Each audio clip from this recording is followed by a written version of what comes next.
건축사 사무소를 운영하면서 궁극적인 목표는 가만히 있어도 건축주가 다시 돌아오고 새로운 프로젝트가 일어나고 또 누구의 소개를 받고 들어오고 이런 게 궁극적인 목표가 되지 않을까 생각을 합니다. 별도의 영업 활동이 없어도 프로젝트의 문의가 들어오는 경우, 이게 바로 건축사 사무소가 마지막으로 가야 할 목표일 것 같은데요. 강의가 도움이 되었다면 구독과 좋아요를 부탁드리겠습니다.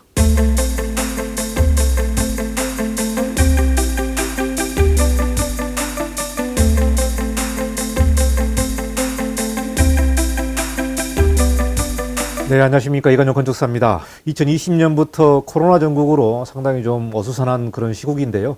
2022년도에는 정말 일상으로 회복되는 그런 시기가 다가오면 좋을 것 같습니다.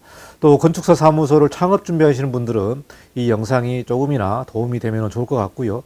그동안 우리가 비즈니스 마케팅, 조직관리 구성 여러 단계를 공부를 했습니다만은 12가지 스텝에서 11단계, 12단계가 남아 있습니다. 그래서 11단계 수주와 영업 전략에 관련된 내용들을 좀 같이 고민해 보도록 하겠습니다. 이 건축사 사무소 창업이라든지 또 비즈니스라든지 이 부분을 좀 강의를 하다 보면은 많은 사람들이 가장 궁금해하는 내용이 영업 수주 전략입니다. 사무소를 오픈하고 또 사무소가 성장하기 위해서는 영업 또 수주를 어떻게 하는지 또 수주의 라인이 어떻게 들어오는지 그 부분을 상당히 좀 고민이 많은데요. 자, 이 내용은 두 번에 걸쳐서 여러분과 같이 좀 고민해 보는 시간을 가져보도록 하겠습니다. 자, 그러면 스텝 11번째 영업 수주 전략에 대해서 같이 고민해 보는 시간을 시작해 보도록 하겠습니다.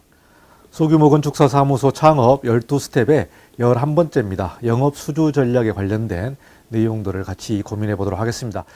자, 소규모 건축사 사무소 창업 12스텝에서 그동안 우리가 10단계까지 공부를 했습니다. 창업을 위한 관찰과 생각 정리부터 지난 시간 조직관리 구성까지 10단계를 13회에 걸쳐서 같이 고민해 보고 있습니다. 자, 이번 단계는 11번째 단계인데요. 영업 수주 전략 수립에 관련된 내용이고 마지막 비즈니스 성장이 남아 있습니다. 자, 그러면 본격적으로 영업 수주 전략에 대해서 고민해 보도록 하겠습니다. 자, 11번째 스텝은 영업 및 수주 전략 수립에 관련된 내용인데요. 모든 비즈니스를 유지하고 또 성공하는 열쇠는 영업이다.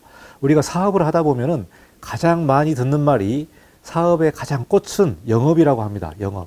영업은 뭡니까? 결국 수주를 통해서 매출을 일으키는 거죠. 결국 이제 돈을 벌기 위한 가장 중요한 활동이 이 영업 활동이기 때문에 영업이 무엇보다도 중요한 것 같습니다. 건축사 사무소를 운영하면서 그동안 건축사가 설계에 집중을 했다면 이 영업으로 이제 시작을 하게 되면 상당히 좀 어려운 부분들이 있습니다. 그동안 설계에 중점을 두고 전문 기술과 경험을 쌓았는데 영업이라는 것은 사람을 만나고 또 수주 활동을 하고 회사를 홍보하고 또 프로젝트를 진행을 하면서 계약은 어떻게 하고 이런 모든 활동이 영업이라고 보기 때문에 사실 좀 건축사에게는 생소한 부분이 될 수 있습니다. 그래서 여러분이 이제 하나 둘 경험을 쌓으면서 또 프로젝트를 하나 둘씩 수주하고 계약을 하면서 영업에 대한 지식과 경험을 쌓을 것 같습니다. 저 역시 영업에 관련된 내용을 모르고 이렇게 사업을 시작을 하면서 하나 둘씩 익히고 또 어떻게 하면 건축주를 대하고 또 계약하는 단계에서의 또 밀고 당기는 그런 부분들도 같이 고민하기 때문에 이 영업이 어떻게 보면은 가장 중요한 내용이다. 그래서 어떻게 하면 수주를 마련할 수 있는지 그 부분도 같이 연동되기 때문에 매우 중요한 내용이 되겠습니다. 자, 여기서 건축사지에 실린 내용을 보면은 재무관리와 운영을 잘해도 영업이 안 되면 신기루다. 이렇게 홍성윤 건축사가 정리를 하고 있는데요. 아무리 재정관리를 하고 또 운영을 해도 수주를 하지 않으면은 사무소가 돌아가지 않습니까? 건축사의 운명은 뭡니까? 프로젝트를 수주를 하고 설계를 하고 공사를 하고 또 현장에서 많은 민원을 또 해결을 하고 최종적으로는 완공되는 건축물을 세상에 내놓는 것이 건축사의 운명이고 또 숙명이죠.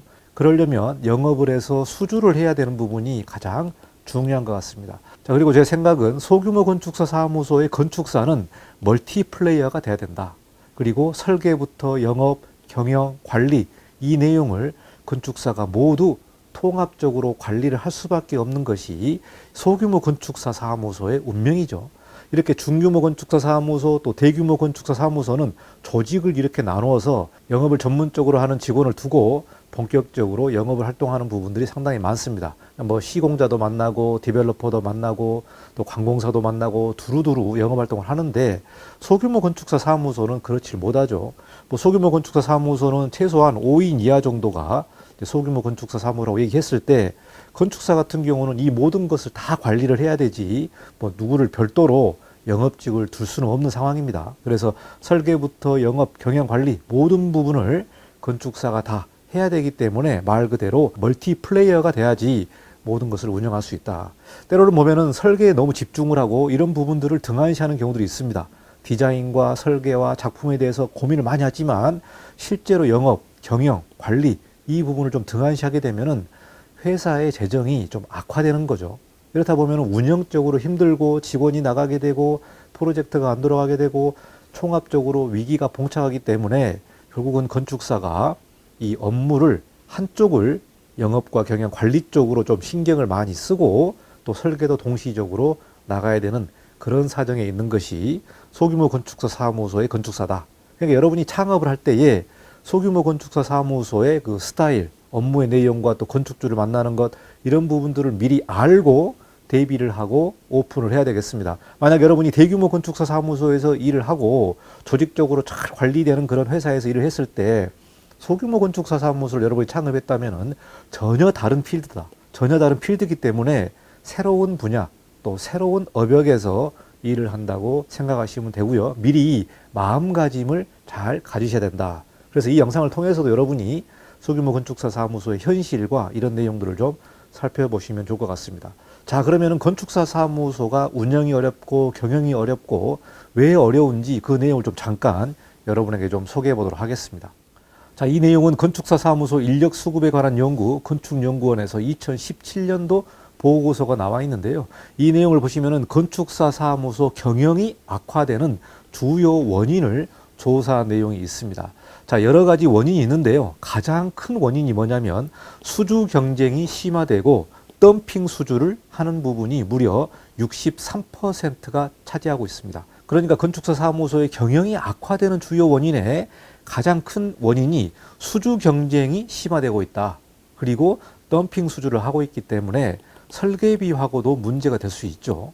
설계비를 덤핑으로 수주를 하기 때문에 그만큼 프로젝트를 운영하는 인력과 또 기간과 또 들어가는 비용이 있는데 설계비가 덤핑되기 때문에 사실 더 악화되는 부분이 되겠습니다. 자, 여기서 보시면은 건축사 사무소 경영학과 주요 원인에 대한 조사 결과 수주 경쟁 심화, 덤핑 수주가 63.1%를 차지하고 있고요. 그 다음은 설계 물량 감소가 19.7%입니다. 19.7%. 자, 2017년도 보고서인데요. 자, 2020년도도 상당히 설계 물량이 감소를 했고요. 2021년도는 2020년도에 비해서 좀 증가를 했습니다만은 갈수록 이 설계 물량이 감소하고 있는 추세입니다. 왜 그러냐면은 이제 고성장의 경제에서 저성장으로 지금 접어든 지가 상당히 좀 오래됐고요. 점진적으로 설계 물량이 감소되고 있는 추세에 봉착하고 있는 것이 건축계 현실이고요. 이 부분이 19.7%입니다. 그러니까 뭡니까?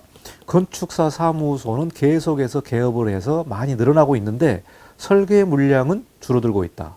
자연스럽게 수주 경쟁이 심화되고 덤핑 수주를 할 수밖에 없는 그런 악순환의 고리가 이어지고 있는 측면을 우리가 볼 수 있을 것 같습니다.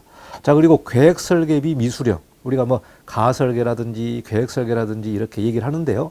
이를 따기 위해서 계획 설계를 해서 무료로 해주는 경우도 많습니다. 그런데 이 부분이 수주를 하기 위해서 계획 설계를 무료로 해줄 경우에 그 부분이 경영을 악화되는 주요한 요인이 될 수 있다. 이게 8.6%가 되겠습니다. 그리고 다음에는 설계 근로자의 숙련 수준 저하, 생산성 하락, 설계비 리베이트 관행, 하도급 구조로 설계비 잠식 이런 내용들이 나와 있는데 여기서 91.4% 그러니까 수주 경쟁이 심화돼서 덤핑 수주, 설계 물량 감소, 계획 설계비 미수령 이 세 가지 문제가 91.4%를 차지하고 있다. 이 건축사 사무소의 경영 악화의 가장 큰 원인 이 내용들을 여러분이 보시면 자, 여러분이 이제 사무소를 창업을 했을 때 어떻게 대비할지 또 현장에서는 어떤 문제가 있는지를 미리 알고 대비를 하셔야 될 것 같습니다. 수주 경쟁이 심화되고 덤핑 수주에 관련된 내용은 정말로 이게 어려운 문제인 것 같습니다. 자, 이 부분들은 이제 경쟁이 심화되다 보니까 덤핑 수주로 이어지고 계속해서 악순환되는 그런 내용이 되는 것 같습니다. 그래서 건축사 사무소 경영악화에 대한 내용들 잘 살펴보시고 여러분이 창업했을 때 어떻게 대비할지 좀 미리 계획을 세우시면 좋을 것 같습니다. 자, 그리고 두 번째 요소인데요. 직접적 매출 요소, 즉 건축 설계. 직접적 매출은 뭡니까? 결국은 이제 수주를 하는 거고 사실 이제 돈이 회사 통장으로 들어오는 게 바로 매출이죠. 여러분이 수주와 매출은 다르죠. 수주는 1억 원의 설계 수주를 했지만 실제로 내 통장에 들어오는 게 바로 매출입니다. 매출. 그러니까 우리가 이제 이러한 통계적인 착시를 우리가 알 수 있는데요. 내가 프로젝트 수주를 10억을 했는데 실제로 연말에 보니까 실제로 통장에 들어오는 거는 3억밖에 안 된다. 그러면 결국은 그 프로젝트는 3억짜리 프로젝트밖에 안 되는 거죠. 대규모 설계사무소 같은 경우는 이렇게 악성 수주하는 경우들이 많습니다. 악성 수주. 그러니까 본부별로 이렇게 매출을 잡을 때 수주가 100억이지만 실제로 진행되지 않고 이렇게 계속해서 일만 시키고 매출이 일어나지 않으면 그 프로젝트는 악성 수주 프로젝트이죠. 이런 경우는 이제 잘라버려야 되는 건데 그래서 이런 악성 수주를 받은 그건 조직 관리의 뭐 이사나 상무 같은 경우는 연말에 조직 개편되면서 이렇게 좌천되는 경우도 있고 승진이 안 되는 경우도 있습니다. 그러니까 대형 사무소 같은 경우는 이런 프로젝트를 잘 관리를 하는 거죠. 그러나 소규모 사무소 같은 경우는 실제로 이 부분들을 이제 건축사가 잘 판단하고 수주를 해야 되고 건축주의 성향이라든가 프로젝트의 성격이라든가 이런 부분까지 잘 살펴봐야 되는 거죠. 자, 여기서 보시면은 직접적 매출, 그러니까 말 그대로 통장에 돈이 들어오는 것이 매출인데 직접적으로 들어온 부분은 건축 설계겠죠. 건축 설계. 그리고 간접적으로 일어나는 매출, 이 부분은 사용승인 업무 대행이라든가 각종 감리, 즉 이런 내용들이 간접적으로 돈을 벌 수 있는 요소가 된다. 자, 그러니까 설계사무소에서 가장 매출을 많이 일으키는 부분이 건축 설계와 감리입니다. 건축 설계와 감리가 무려 80% 이상의 매출을 일으키는 부분이 되겠습니다. 우리가 건축사 사무소의 업역이 많이 늘어났다, 새로운 분야가 늘어났다, 또 수주에 관련된 내용들을 다양화했다 이렇게 말을 하지만 실제로는 건축 설계와 감리가 80%를 차지하고 있습니다. 그 다음은 이제 기타 업무죠. 기타 업무가 다양한 업무가 있습니다만은 즉 설계사무소를 운영할 때에 가장 기본적으로 돈을 많이 벌 수 있는 매출은 설계와 감리로 여러분이 생각을 하시고 기타 업무는 그렇게 비중이 낮은 뭐 용돈 수준의 어떤 매출이 일어난다고 보시면 될 것 같고요. 자, 그리고 제가 여기서 한 가지 좀 언급하고 싶은 부분은 건축사 나이입니다.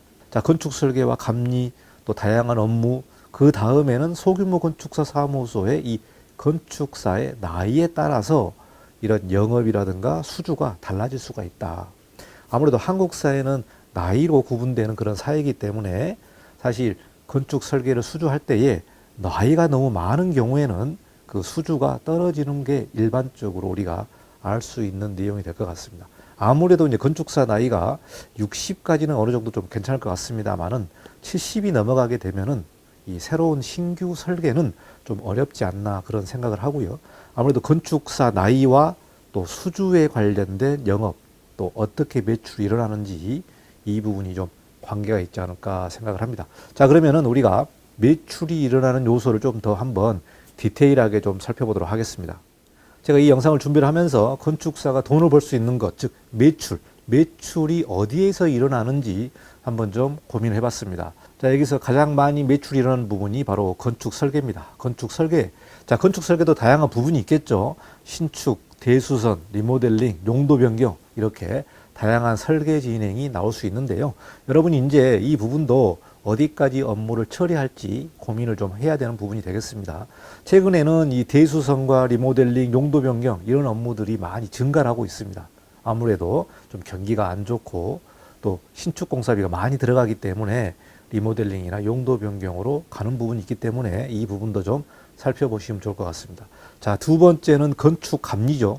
설계와 감리 이 부분이 많이 일어나는 매출 부분이고요. 자, 그리고 종종 건축사가 인테리어 설계까지 하는 경우가 있습니다. 그러니까 주택 부분 같은 경우는 건축사가 인테리어 설계를 하면서 진행할 수도 있고 또 사업 같은 경우도 인테리어 설계까지 매출이 일어날 수 있다. 건축사 사무소의 구성을 보면은 설계와 또 인테리어 파트가 같이 운영하는 그런 사무소가 있기 때문에 여러분의 프로젝트 수주 유형 그리고 진행 방식에 따라서 이런 인테리어 파트를 새로 만들지 또 새로운 직원을 뽑을지 고민을 해야 될 것 같습니다. 자, 그리고 도시계획 업무입니다. 사실 이제 도시계획 업무도 건축사가 할 수 있는 내용인데요. 지구단위 계획 수립이나 변경 같은 이런 업무도 건축사가 진행하는 경우들이 있습니다. 사실 이 부분은 이제 도시계획 쪽으로 좀 우리가 볼 수 있습니다만은 이런 지구단위 수립 변경이라든가 이 내용도 건축사가 진행할 수 있기 때문에 여러분이 좀 관심 있게 살펴볼 내용도 될 것 같습니다. 자, 그리고 허가권자 지정 건축감리, 허가권자 지정 해체감리, 또 해체감리에서도 상주감리가 있습니다.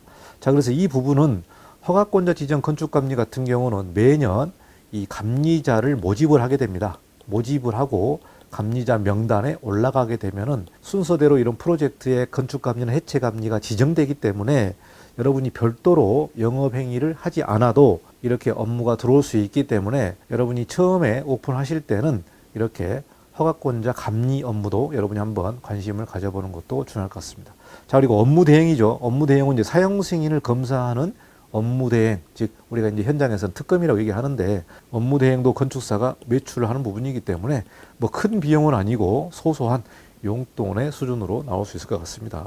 감리 같은 경우는 좀 일정의 비용이 나오죠. 감리 같은 경우는 좀 어떤 경우는 1억 원짜리 감리도 허가권자 지정으로 받을 수 있기 때문에 종종 규모가 큰 감리 업무도 지정받는 내용들이 있습니다. 그래서 가끔 가다가 이 지정 업무가 큰 수익을 발생할 수 있는 요소가 될 수 있습니다. 자, 그리고 각종 심의라든가 자문이라든가 컨설팅이라든가 강의 같은 이런 내용들도 부수입으로 매출을 일으킬 수 있다. 이게 뭐 이제 간접적인 매출이죠. 여러분이 이제 경험을 쌓게 되면은 이 경험을 어떻게 매출로 이어질까? 이런 내용들을 상당히 좀 고민을 하셔야 될 것 같아요.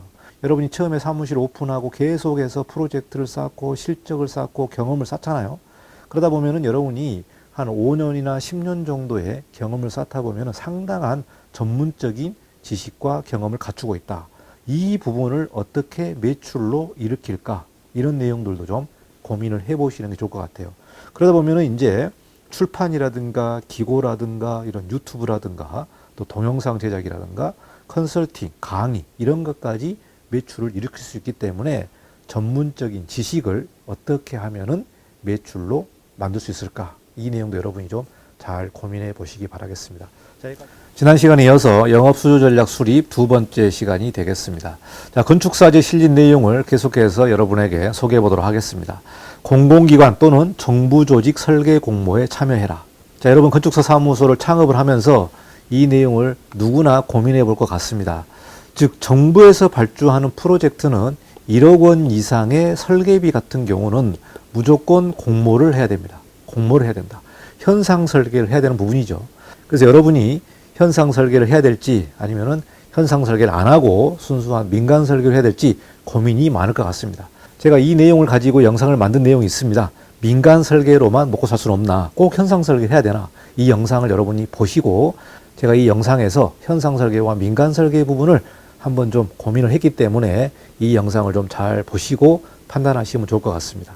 자, 그 다음은 비즈니스 성과를 확신시킬 수 있는 민간 클라이언트 관계를 형성을 하자. 이렇게 나와 있는데요. 현상 설계를 하지 않는다면 뭐 먹고 살게 민간 클라이언트를 만나서 프로젝트를 수주할 수밖에 없죠. 그래서 여기서 말하는 게 이제 민간 클라이언트와 좋은 관계를 형성을 하고 프로젝트를 계속해서 수주를 하자. 이런 내용도 있고요. 미국 건축사협회에서 나온 내용을 보시면 이 프로젝트를 수주를 할 때에 동일한 클라이언트로부터 계속해서 프로젝트를 수주하는 경우들도 영업에서 매우 중요한 포션을 차지하고 있다. 이런 결과가 있습니다. 그렇기 때문에 여러분이 민간 클라이언트와 관계를 잘 만들고 그 클라이언트의 비즈니스 성과를 도움할 수 있는 그런 내용을 만드는 것도 좋을 것 같습니다. 자, 그리고 전문적 특화 장점인 각종 행정 업무 대행을 통한 소액 매출을 확보하자. 행정 업무이기 때문에 뭐 다양한 뭐 용도 변경이라든가 뭐 대수선이라든가 리모델링이라든가 뭐 소소한 이런 업무들이 있겠죠. 이런 업무들도 소액 매출을 확보할 수 있는 요인이 되겠습니다. 자, 이 내용은 제가 한 번 더 자세하게 좀 설명드려 보도록 하겠습니다. 자, 그리고 성과에 대한 적극적인 홍보와 각종 건축상 수상을 통해서 신뢰 및 브랜드 파워를 구축을 해라. 우리가 건축주를 만나서 상담을 하다 보면은 종종 이런 질문을 합니다. 무슨 상을 받은 적이 있습니까? 이렇게 건축상 수상 내역을 확인하는 부분도 있거든요. 그래서 이 건축상 수상은 어떤 겁니까? 아무래도 내가 설계를 잘해서 좋은 상을 받았다. 이렇게 나름대로의 공신력 있는 뭐 전문적인 능력을 우리가 이제 검증받는 그런 계기가 될 수 있겠죠. 그렇기 때문에 건축상을 수상했다면 아, 이분이 설계를 잘하구나. 또 디자인 능력이 좋구나. 이렇게 판단할 수 있겠죠. 그래서 무엇보다도 영업에서 중요한 부분이 바로 신뢰를 구축하는 겁니다. 신뢰를 구축한 거다. 자, 이 신뢰 부분은 건축주가 가장 고민하는 부분이 됩니다. 건축주가 정말 믿을 만한 사람을 만나서 설계를 해야 된다. 그래서 신뢰가 가장 중요한 부분이고, 건축사 입장에서는 이런 건축상이라든가 준공된 건물을 적극적으로 홍보하면서 자신만의 브랜드 파워를 잘 만들어서 어필할 수 있는, 말 그대로 시장에 어필할 수 있는 파워를 구축하는 것이 중요할 것 같습니다. 이 브랜드 파워가 커지면 커질수록 영업을 안 해도 저절로 영업되는 경우가 있기 때문에 사실 이제 우리가 궁극적으로 가야 될 목적이 바로 이런 신뢰와 브랜드 파워를 잘 만드는 것이 중요할 것 같습니다. 자, 여기까지 건축사에 실린 내용을 좀 간략하게 설명을 드리고요. 제가 고민하는 내용을 덧붙여서 좀 여러분과 같이 공유를 해보도록 하겠습니다. 자, 영업수주 전략 수립에서 제 의견을 좀 말씀드려보면은 누구로부터 어떤 파트너십을 가지고 수주를 해야 될지, 또 누구한테 영업을 해야 될지 그런 주체를 좀 한번 생각을 해봤습니다. 최근에 이 플랫폼 수주의 활동이 상당히 많아졌습니다. 최근에 설계, 인테리어, 시공에 관련된 이런 디지털 플랫폼이 많이 만들어졌기 때문에요. 이 플랫폼 밑에 건축사 사무소가 무려 뭐 1,400개가 소속되어 있다. 시공사도 소속되어 있다. 인테리어도 소속되어 있다. 이렇게 다양하게 플랫폼들이 많이 만들어지고 있습니다. 그러니까 여러분이 누구를 만나서 영업을 해야 될 잘 모르시는 분들은 플랫폼에 들어가서 플랫폼 수주를 하는 경우도 있겠죠. 왜 그러냐면은 플랫폼이 이 영업을 대신 해주는 거죠. 플랫폼이 광고를 하고 건축주를 유입을 시켜주고 또 프로젝트를 가져오고, 그리고 플랫폼에 소속되어 있는 이 건축사가 자체 내에서 경쟁을 통해서 이런 프로젝트를 수주하기 때문에 플랫폼이 영업을 대신한다고 여러분이 보시면 될 것 같습니다. 그래서 플랫폼 영업비를 여러분이 수수료를 주고 이렇게 설계를 수주하는 경우들이 있습니다. 이 플랫폼이 앞으로 갈수록 증가될 것 같고요. 이 부분에서 건축사 업계에서는 찬반이 많습니다만은 디지털 마케팅 쪽은 갈수록 증가될 걸로 보고 있습니다. 자, 두 번째는 시행사와 디벨로퍼가 되겠습니다. 시행사와 디벨로퍼는 땅을 사서 프로젝트를 개발을 해서 분양을 한다든지 사업을 하는 그런 주체가 되겠습니다. 이 시행사 디벨로퍼가 큰 규모의 그런 회사도 있을 거고 작은 규모의 시행사가 있을 수 있습니다. 이렇게 시행사와 디벨로퍼와 인연을 맺게 되면은 계속해서 프로젝트를 이렇게 파트너십으로 일을 하는 경우들이 있습니다. 대규모 디벨로퍼 같은 경우는 대형 건축사 사무소에 경쟁을 통해서 프로젝트를 진행하는데, 작은 시행사라든가 작은 디벨로퍼 같은 경우는 이 건축사 사무소와 계속해서 이렇게 프로젝트를 진행하는 경우도 있습니다. 저 같은 경우도 모 회사와 1년에 한 개씩 계속해서 진행을 하고 있는데요. 한 4개를 똑같은 클라이언트와 진행을 하고 있습니다. 그러니까 신뢰감을 잘 만들고 또 업무의 효율성이라든가 업무의 협업이 잘 되면은 계속해서 이렇게 일을 할 수 있기 때문에 이 시행사와 디벨로퍼도 중요하다. 자, 그리고 그 다음은 시공사입니다. 시공사 같은 경우도 시공사 자체적으로 영업을 통해서 설계자를 선정하는 경우들이 있습니다. 시공사가 영업을 하는 거죠. 뭐 디지털 플랫폼을 통해서 영업을 하든지 아니면 광고를 통해서 영업을 하든지 시공사를 보고 또 일을 문의하는 경우도 있기 때문에 시공사와 파트너십을 잘 맞춰서 진행하는 경우도 있습니다. 자, 그리고 공인중개사 같은 경우도 있는데요. 공인중개사 같은 경우는 건물거래, 토지거래가 가장 먼저 일어나는 부분이고요. 일반 건축주분들은 공인중개사에게 건축사를 추천해 달라고 하는 경우들이 있습니다. 특히 리모델링 같은 경우는 설계와 시공을 다 해야 되잖아요. 이러다 보니까 건축사가 설계와 시공과 뭐 이런 인테리어까지 다 하는 그런 종합적인 회사를 운영하는 경우도 있습니다. 그래서 공인중개사가 건축사와 또 파트너십을 가지고 소개를 하는 경우들이 있습니다. 이 부분이 있기 때문에 공인중개사하고도 잘 파트너십을 갖춘다면은 업무를 계속해서 수주할 수 있다. 자, 그리고 용역 업무죠. 용역 업무 같은 경우는 이제 실시 설계를 받아서 업무를 하는 경우인데요. 대형 설계사무소와 파트너십을 가지고 이 용역 업무를 진행하는 경우들이 있습니다. 이 부분도 이제 일종의 파트너십이죠. 그래서 설계사무소를 열었을 때 만약에 신규 설계 일이 어렵다면은 용역 업무를 가지고 먼저 일을 시작을 하고 점점 더 용역 업무를 줄여가면서 신규 일을 가져가는 경우도 있습니다. 그러니까 기존 설계사무소와의 어떤 프로젝트의 연관성이라든가 내가 전 사무소에서 일을 했는데 독립을 하면서 용역 업무를 가져오는 경우도 있거든요. 그래서 처음에 사무소를 오픈하고 성장을 해야 되고 유지를 해야 되기 때문에 이런 매출 부분에서 기존 설계사무소와의 관계도 중요할 것 같습니다. 대형 사무소에서 일을 하다가 독립을 할 경우에는 대형 사무소 프로젝트를 용역 업무를 가지고 출발하는 경우도 쉽게 일어날 수 있는 계기가 되지 않을까 생각을 합니다. 그래서 이 부분이 바로 파트너십을 갖는 그런 내용이 될 수 있을 것 같다 이렇게 생각이 들고요. 자, 한쪽에서는 공공현상 설계 이미 한번 설명했습니다만은 공공현상 설계나 PQ라든지 이런 부분들도 집중적으로 공략하는 내용도 있고요. 설계사무소를 보면은 민간 프로젝트만 하는 사무소가 있고 계속해서 현상 설계를 진행하는 그런 사무소들이 있더라고요. 현상 설계도 처음에는 어렵지만 계속해서 진행하다 보면 노하우가 생기기 때문에 이 부분도 어떻게 보면 경쟁력을 만들 수가 있겠죠. 그래서 현상 설계도 도전해보는 그런 내용이 될 것 같습니다. 자, 그리고 순수 민간 설계. 자, 말 그대로 일반 건축주가 문의를 통해서 순수하게 민간 설계를 진행하는 내용이 있을 것 같아요. 저희 회사 같은 경우도 이런 부분들이 좀 강한데요. 순수 민간 설계로만 업무를 하고 있습니다. 다음은 특화 분야 만들기입니다. 특화 분야 만들기는 건축사 사무소별로 경험이라든가 지식을 계속해서 습득을 하면서 새로운 분야를 계속해서 만드는 거죠. 우리가 흔히 볼 수 있는 게 용도 변경이거든요. 용도 변경도 상당히 요구하는 부분들이 많습니다. 그래서 이 부분에 대한 실적을 하나둘 쌓다 보면은 용도 변경 전문 건축사가 될 수 있고 이 업무도 한쪽에서 진행할 수 있기 때문에 용도 변경, 리모델링도 계속해서 좀 증가되는 업무가 될 것 같습니다. 자, 그리고 프로젝트별로 상가 설계라든가 다세대 설계라든가 다가구 설계라든가 상가주택이라든가 이런 부분들도 나름대로의 특화 분야를 만들 수가 있겠죠.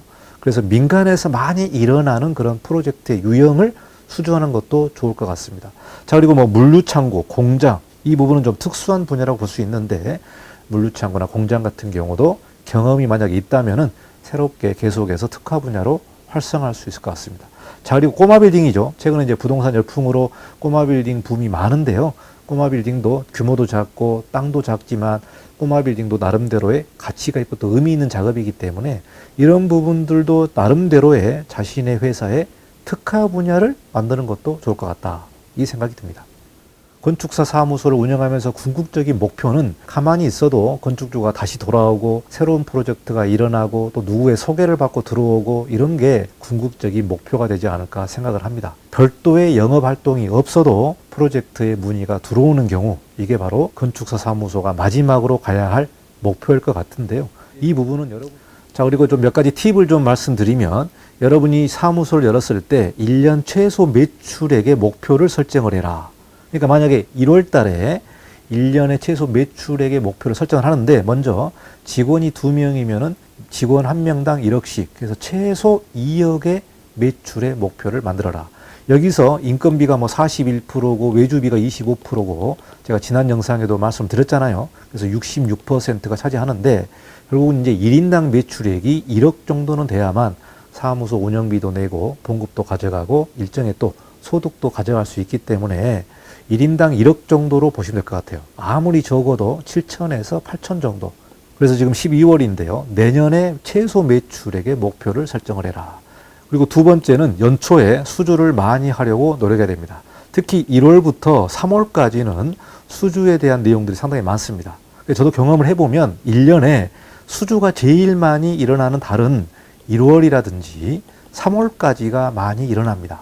그리고 좀 한가한 달이 뭐냐면은 4월부터 6월, 7월 이 정도가 좀 한가한 경우들이 많습니다. 그래서 건축주들이 연초에 계획을 세우기 때문에 1월부터 3월에 수주를 많이 해야 됩니다.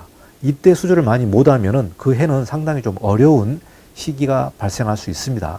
그래서 연초에 좀 설계비를 좀 내고 하더라도 수주를 많이 해놓은 것이 정말 출발을 쉽게 할 수 있다. 그렇기 때문에 연초에 수주를 많이 하려고 노력해야 된다. 자, 그리고 세 번째는 매출액 목표를 미달했을 때 무조건 수주해야 된다.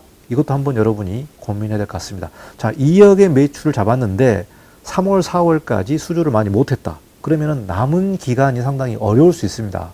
어려울 수 있기 때문에 여러분이 생존을 하고 서바이벌을 해야 되기 때문에 사무소 운영을 위해서 수주를 좀 해야 될 것 같습니다. 좀 설계비를 적게 하더라도 수주를 해서 사무소 운영을 버텨야 된다. 이게 매우 중요할 것 같고요. 그리고 여러분이 이제 프로젝트가 쌓이고 사진을 찍고 홍보를 해야 되는데 홈페이지를 만들죠. 홈페이지는 고객에게 어필하는 프로젝트로 좀 선별을 하는 게 좋을 것 같습니다. 선별. 모든 프로젝트를 홈페이지에 다 올리는 것보다 좀 괜찮은 프로젝트 위주로 홈페이지에 소개하는 것이 좋을 것 같아요. 고객에게 어필하는 프로젝트로 홍보에 선택을 좀 해야 될 것 같다. 자, 다섯 번째는 기타 홍보, 광고, 블로그 활용을 통해서 영업과 수주 전략을 수립을 하는 것이 좋을 것 같습니다. 자, 이 내용은 건축사 사무소를 오픈했을 때 어느 정도의 실적이 쌓이고 경력이 쌓이고 뭐 5년, 6년 이렇게 좀 업력이 얼추 된다면은 이러한 내용들을 좀 고민하지 않을까 생각을 합니다. 저 역시 이 내용을 가지고 계속해서 고민하고 있는데요. 지방일, 그러니까 서울 같은 경우는 지방이고 그 지방도 어디를 기준으로 할 거냐.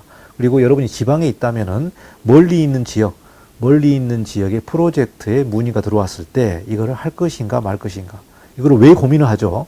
지방일 같은 경우는 출장을 가야 되고 만약에 프로젝트를 진행했을 때 뭐 감리도 어렵고 또 그 사정이 있기 때문에 지방일 같은 경우는 또 비용하고도 관련이 되겠죠. 설계비에 관련된 내용도 있습니다만은 지방에서 좀 떨어지다 보니까 아무래도 좀 업무 처리하는데 시간이 좀 걸리지 않습니까?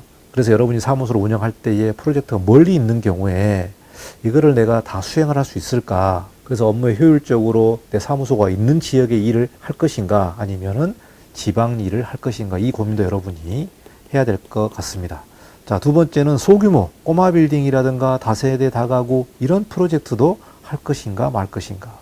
어떤 사무소 같은 경우는 꼬마 빌딩을 수행 안 하는 부분도 있습니다. 그래서 설계에 투자하는 시간과 비용이 들어가기 때문에 작은 프로젝트 이런 내용들을 안 하는 부분도 있거든요. 이 내용도 여러분이 좀 고민하셔야 되고요. 이 문제와 더불어서 소액 설계비와 기본 설계비를 설정하는 것. 그러니까 꼬마 빌딩 같은 경우는 면적이 작잖아요. 뭐 연면적이 뭐 60평, 40평 이런 경우도 있는데 이런 프로젝트의 비용을 얼마나 받을 거냐. 평당으로 따지기에는 너무나 적다. 그러면은 기본 설계비를 여러분이 설정을 해야 되는데 기본 설계비를 뭐 3천만 원 할 거냐, 5천만 원 할 거냐, 아니면 뭐 2천만 원 할 거냐 이런 내용들도 좀 여러분이 설정을 해야 된다. 나름대로의 회사 운영의 원칙을 만들어라. 이 부분을 제가 여러분에게 제 경험을 통해서 말씀드리고 싶습니다. 자, 네 번째는 직원 대비 수주 물량을 조절해야 된다. 직원은 얼마 없는데 일을 많이 받으면은 상당히 좀 어렵죠. 그리고 또 건축주에게 신뢰감을 훼손할 수 있습니다. 프로젝트가 너무 많이 들어오면은 이 직원의 수를 좀 따져봐야 된다. 직원을 고용하는 것도 따져봐야 되는데 요즘 직원 고용하는 게 어렵습니다. 인력이 없습니다, 현장에. 그렇기 때문에 직원 대비 수주 물량도 조절해야 된다. 자, 그리고 현상 설계 할 것인가 말 것인가. 여러분이 아주 고민하는 내용이죠. 이 내용은 다른 영상을 좀 살펴보시면 좋을 것 같고요. 자, 마지막으로 선택과 집중이다. 그래서 이러한 내용들을 총합적으로 고려해서 결정을 해야 된다. 선택과 집중. 내가 지방일까지 다 할 것인가. 프로젝트의 규모와 상관없이 모든 프로젝트를 내가 다 수행할 것인가. 또 프로젝트 유형에 상관없이 모든 프로젝트를 다 할 것인가. 이 내용도 여러분이 좀 고민해 보시고 설계비도 고민해 보시고 지방도 고민해 보시고 이 부분들을 총합적으로 고민해서 결정을 해야 될 것 같습니다. 그래서 선택과 집중을 해야 된다. 그래서 여러분이 이제 사무소를 운영을 하다 보면은 이런 부분들을 자연스럽게 고민하면서 여러분 회사에 맞게 이렇게 운영의 원칙을 만들 가능성이 매우 높다. 저 역시 처음에는 많은 프로젝트를 했고 지방일도 했습니다만은 프로젝트가 어느 정도 돌아가고 안정이 되면서 자, 여기서 내가 어떻게 할 건지 정리를 하면서 사무소를 운영하게 됩니다. 또 그런데 사무소 운영하다 보면은 좀 어려운 시기도 있잖아요. 그러다 보면은 지방일을 안 하다가 또 할 수도 있고 소규모를 안 하다가 할 수도 있고 굉장히 좀 유연적으로 사무소 운영에서 좀 판단을 하시면서 영업과 수주 전략을 마련해 보는 게 좋을 것 같다는 생각이 듭니다.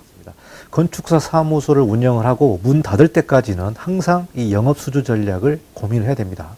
그러나 이제 프로젝트가 쌓이고 실적이 쌓이고 기간이 늘어나게 되면은 그렇게 특별하게 영업 활동을 하지 않더라도 일이 계속해서 들어오는 경우가 있기 때문에 건축사 사무소를 운영하면서 궁극적인 목표는 가만히 있어도 건축주가 다시 돌아오고 새로운 프로젝트가 일어나고 또 누구의 소개를 받고 들어오고 이런 게 궁극적인 목표가 되지 않을까 생각을 합니다.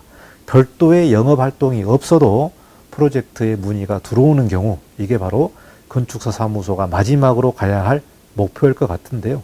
이 부분은 여러분이 한 10년 정도의 업무를 쌓다 보면은 저절로 돌아가지 않을까라는 생각을 합니다. 저희까지 건축사 사무소 창업 11번째 영업 수주 전략에 대해서 여러분과 같이 고민했습니다. 다음 시간에는 마지막 단계인 비즈니스 성장에 대해서 같이 고민해 보도록 하겠습니다. 강의가 도움이 되었다면 구독과 좋아요를 부탁드리겠습니다. 감사합니다. 이건용 건축사였습니다.